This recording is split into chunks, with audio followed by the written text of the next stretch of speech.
Uma das maiores cantoras da música brasileira, Elza Soares foi dona de uma carreira incrível, de uma história de vida de tirar o fôlego. Declarada pelos fãs como patrimônio cultural brasileiro, o nome da cantora se tornou símbolo de resistência. Afinal, isso foi o que ela mais fez em toda a sua trajetória: resistir. Quer saber a história completíssima da cantora Elza Soares? Então continue assistindo esse vídeo, mas antes, prazer, meu nome é José, essa é mais uma quarta efêmera aqui no canal. Antes de mais nada, já deixa seu like aí nesse vídeo, se vocês gostarem. Se inscrevam no canal, que é muito importante, estamos chegando nos 600, rumo ao 1000. Comentem aqui embaixo se vocês acharam da história da Elza. Sei que tem muita coisa pra contar hoje e eu tô muito feliz de estar fazendo um vídeo sobre a Elza. E é isso, gente. Bora pro vídeo de hoje. Vou deixar minhas redes sociais aqui pra vocês darem uma olhadinha. E agora, bora pro vídeo de hoje.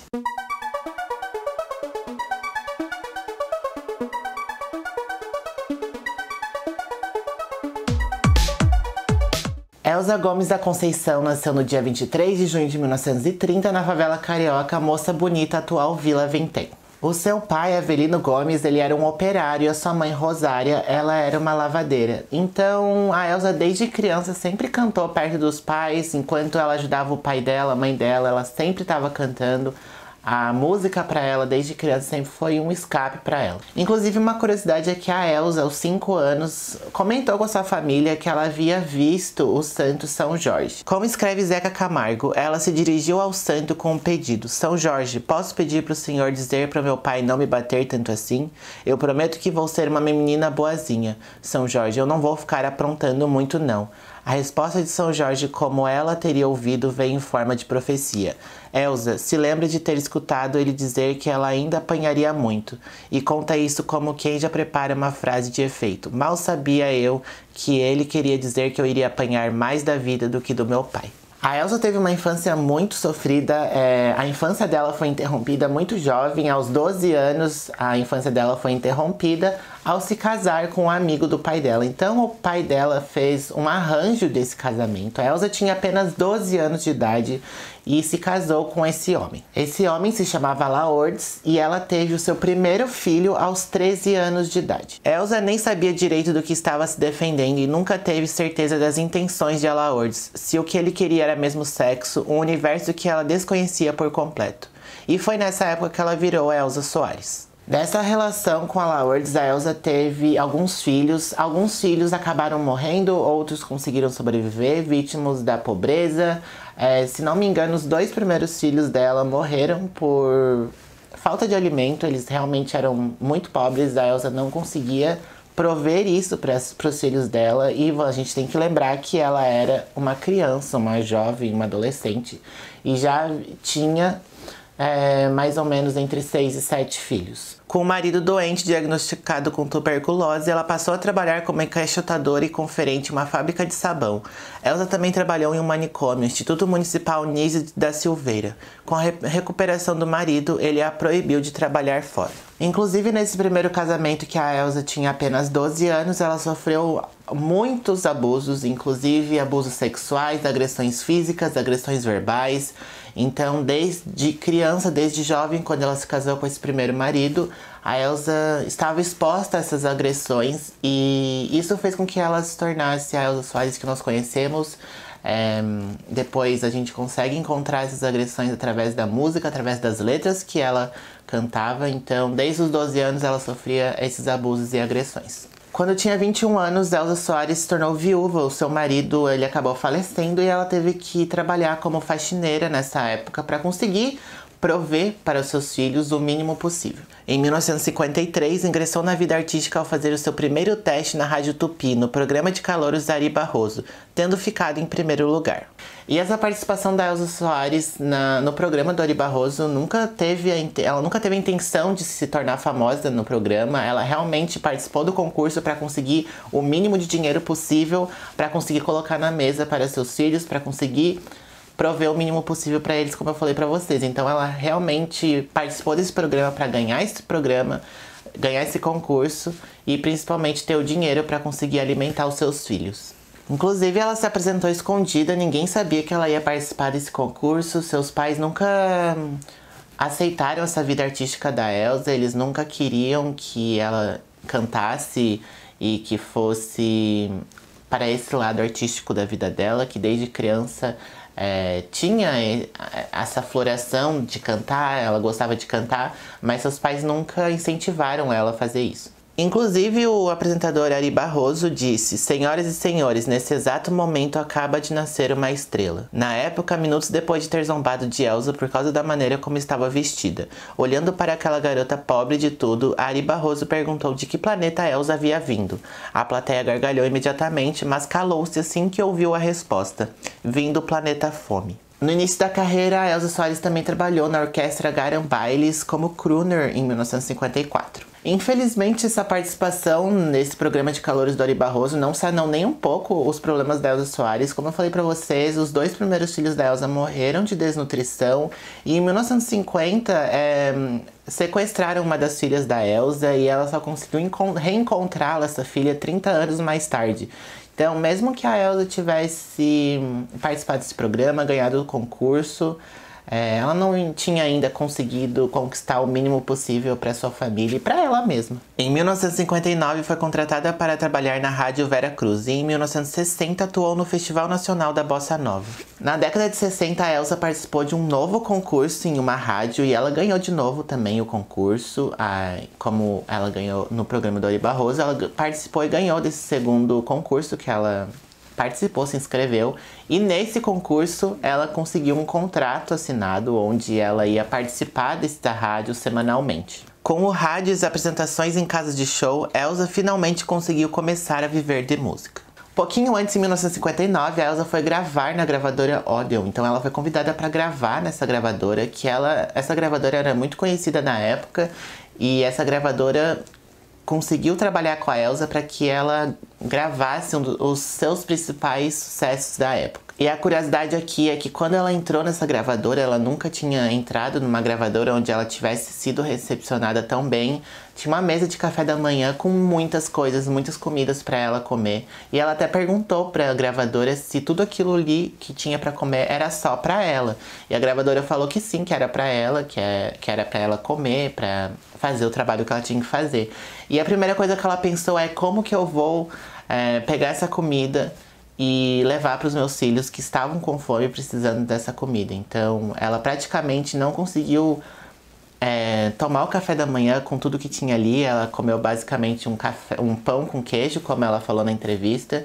Muito disso porque ela estava muito nervosa vendo toda aquela comida e não podendo levar para os filhos, e depois pensando como ela ia gravar as músicas. Então ela realmente fazia a vida dela para prover o mínimo possível para os seus filhos. E na biografia Elsa, Zeca Camargo completa: "Se nada desse certo, pelo menos ela garantiria a comida dos próximos dias. Mas ali na hora, preocupada com o teste, ainda meio sem jeito, Elsa fez só um pequeno lanche, um pão com queijo, enquanto observava todo mundo que estava lá para vê-la cantar. O resultado daquela gravação foi o compacto Se Acaso Você Chegasse, o primeiro grande sucesso da carreira de Elsa e clássico absoluto da MPB. Só que, infelizmente, essa ascensão da Elsa logo chegou com muitas pessoas criticando a postura de Elsa Soares. 3 anos depois, em 1962, ela foi convidada para participar da Copa do Mundo do Chile, onde ela ia representar o Brasil, e lá ela conheceu o jogador brasileiro Garrincha.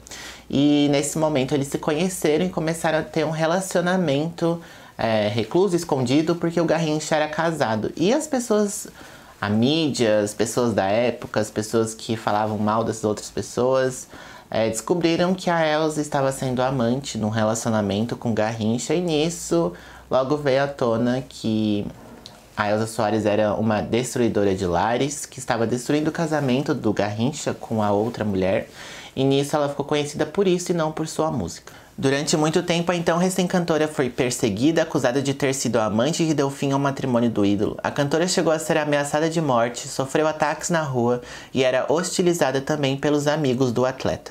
Elsa Soares e Garrincha acabaram se casando e ficaram mais ou menos mais de 15 anos juntos, e nesse meio tempo houve o regime militar e Garrincha e Elsa Soares tiveram que ser exilados do país. Ela e o marido, o jogador Garrincha, recebiam telefonemas anônimos e chegaram a sofrer uma tentativa de sequestro. A opinião pública não aceitava o relacionamento dos dois.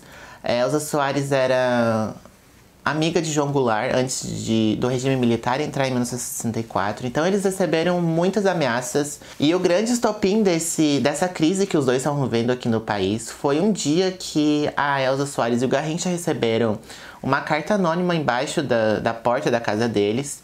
E a carta simplesmente tinha uma frase falando: vocês têm que deixar o país em menos de 24 horas. E nisso ela não pensou duas vezes, ela se exilou com o Garrincha então na Itália. Eles foram morar na Itália e ficaram alguns anos lá, justamente por conta das questões políticas do país, o regime militar. Muitos artistas se exilaram, como vocês bem sabem, não preciso ficar falando aqui. E também por conta da opinião pública que não aceitava o relacionamento dos dois. Uma curiosidade também é que em Roma, quando os dois estavam morando lá, eles tinham os seus amigos da cena artística. Jorge Benjor era um deles. E nesse momento a Elza Soares conheceu a cantora norte-americana Ella Fitzgerald. De repente, num restaurante chiquérrimo de Roma, estávamos sentados numa mesa eu, Jorge Benjor, Trio Mocotó, a própria Ella, o empresário Franco Fontana e Garrincha. Tudo aconteceu porque Naná Vasconcelos, que já era o percussionista mais famoso que o Brasil tinha exportado até então, tinha ligado para ela, que era sua amiga, e tinha sugerido que ela substituísse enquanto ela fazia uma operação de catarata. Então, pra vocês entenderem, o percussionista conhecia tanto a Elza quanto a Ella, e ele apresentou as músicas da Elza, a voz da Elza, pra Ella Fitzgerald.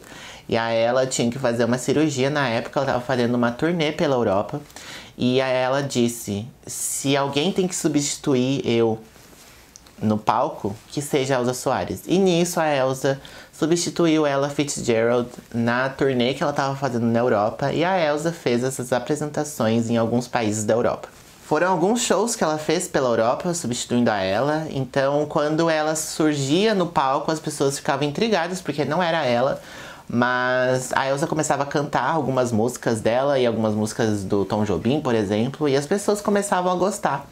E no início do show todo mundo ficava incrédulo quem é essa mulher, e no fim do show, pelo talento da Elza, ela era aplaudida e ovacionada de pé. Elza até complementa: eu tinha assistido a uns 2 shows de ela antes de assumir a turnê, mas eu não queria imitar ela não, fui mesmo pra ver ela cantar, e era uma maravilha. Depois de algum tempo, então, Elza Soares e Garrincha se divorciam depois de mais ou menos 16, 17 anos. Esse relacionamento deu fruto ao filho de Elza Soares com Garrincha, chamado Júnior, mas infelizmente ele sofreu um acidente de carro quando ele era criança e acabou falecendo. E a razão do término representou um novo drama na vida de Elza. Longe dos gramados, Garrincha tornou-se alcoólatra e violento com a esposa. Ela apanhou diversas vezes e chegou a ter os dentes quebrados numa ocasião. Na época, sofreu calada. Então, para vocês verem, a Elza até que enfim estava ganhando o reconhecimento que ela merecia através da sua música, mas mesmo assim a vida sempre dava algumas questões onde ela sofria bastante. Então ela perdeu seu filho com Garrincha Júnior em 1986, mais um filho que acabou falecendo. Depois ela sofreu diversos abusos perante o jogador Garrincha, como vocês sabem. Então ela acabou se separando do Garrincha, e essas agressões e abusos deu lugar a uma música onde ela realmente fala sobre isso. Dessa experiência de violência doméstica, muitos anos mais tarde, surgiu a canção Maria da Vila Matilde, onde a cantora afirma: você vai se arrepender de levantar a mão pra mim. Elza publicou em 1969 um livro intitulado Minha Vida com Mané, onde conta detalhes de história de amor que viveu com Garrincha. E a Elza Soares, ela sempre foi muito presente nas lutas contra o racismo. Nessa entrevista que ela deu para o Zeca Camargo escreveu a biografia sobre a Elza Soares. Ela cita que uma das primeiras vezes onde ela presenciou o racismo foi com a mãe dela, lá antigamente. A mãe dela, como eu falei pra vocês, era lavadeira, e ela tinha feito o seu trabalho, lavado algumas roupas para as pessoas, e ela foi entregar essas roupas para os clientes num prédio. E esse prédio tinha um elevador de serviço, um elevador normal para as pessoas usarem, que não fosse as pessoas que estavam ali servindo. Ela chegou e o porteiro falou que o elevador de serviço estava estragado e que ela podia pegar o outro elevador. E a mãe da Elza entrou nesse elevador e ela acabou não percebendo, o elevador não estava presente ali, então ela caiu no fosso do elevador. E nisso, obviamente, foi um caso racista, onde o porteiro estava fazendo um ato racista com a mãe dela por conta da mãe dela ser negra. Elsa cita na entrevista que viu sua mãe chorando muito. Ela dizia que o homem tinha feito aquilo de propósito, por pura maldade. Ela não chegou a falar a palavra em si, mas eu sabia que era preconceito, coisa de branco para fazer mal ao negro. E ela diz mais: racismo? A gente enfrenta todo dia, tem que gritar mesmo. No ano de 2000, Elsa Soares recebeu um título muito grande pela emissora BBC, uma emissora da Grã-Bretanha, da Inglaterra, onde a BBC mostrou e falou para as pessoas que Elsa Soares era a cantora, a voz do milênio. Conforme narra Zeca Camargo, assim que foi anunciada a escolha dela como uma das vozes do milênio, Elsa fez um show ainda em fevereiro de 2000 no Hotel Glória, no Rio, que foi transmitido ao vivo pela BBC.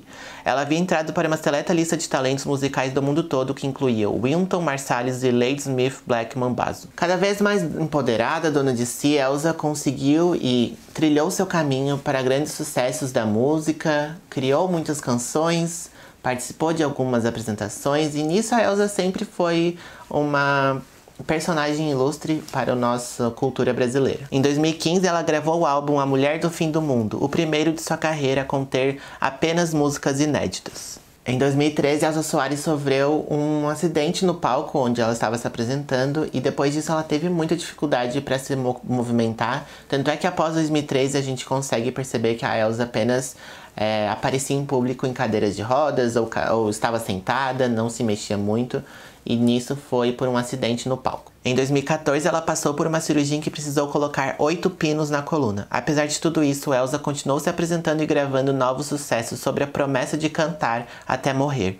E assim ela fez. Durante muito tempo, ela só se apresentava sentada e praticamente imóvel, mas não perdeu a imponência. O álbum A Mulher no Fim do Mundo se tornou um grande sucesso para a carreira da Elsa, principalmente porque com esse álbum ela conseguiu mostrar para a nova geração brasileira, para as pessoas mais jovens, quem era Elsa Soares. E após isso ela participou e criou um novo álbum. A veia política se manteve forte em seu mais recente álbum, lançado em setembro de 2019. O trabalho levou o nome de Planeta Fome, numa alusão direta à história de vida da cantora. O jornalista Zeca Camargo foi o autor da biografia chamada Elsa, lançada em 2018. Ele fala que ele teve mais de 40 horas de depoimento com a Elsa, de gravações, onde ele conseguiu extrair tudo que ele conseguiu da Elsa para conseguir escrever essa biografia. Essa não foi a primeira biografia a contar a história de Elsa Soares. Em 1997 foi publicado o livro Cantando para Não Enlouquecer, de José Louzeiro. Infelizmente a cantora Elsa Soares faleceu no dia 20 de janeiro de 2022, semana passada, e é por isso que eu trouxe a Elsa Soares hoje para as quartas efêmeras. Elsa Soares resistiu à violência, à fome, ao preconceito e até mesmo ao tempo, para se tornar um ícone da música nacional e um símbolo da luta contra a opressão. E não há palavra melhor para definir Elsa Soares, sobrevivente. Essa foi uma senhora de 91 anos castigada pela vida de todas as formas. Encarou de frente a fome, a pobreza, o casamento na infância, o ódio das massas, a ditadura, a morte de 4 dos seus 7 filhos e a violência doméstica. Foram 91 anos de vida, 71 anos de carreira e uma história tão impactante que fica difícil resumir. Afinal, como diz a música que Chico Buarque compôs especialmente para ela, Elsa Soares era dura na queda. E é assim que eu encerro esse vídeo. Eu espero muito que vocês tenham gostado do vídeo sobre a Elsa. Eu amei ter feito o vídeo sobre ela, essa homenagem, essa singela homenagem. E é isso, gente. Se inscrevam no canal, que é muito importante no meu trabalho. Deixem seu like, também faz total diferença pro vídeo. Comentem aqui embaixo o que vocês acharam do vídeo de hoje. Vou deixar minhas redes sociais aqui pra vocês darem uma olhadinha também. Uma ótima semana e até a nossa próxima quarta efêmera.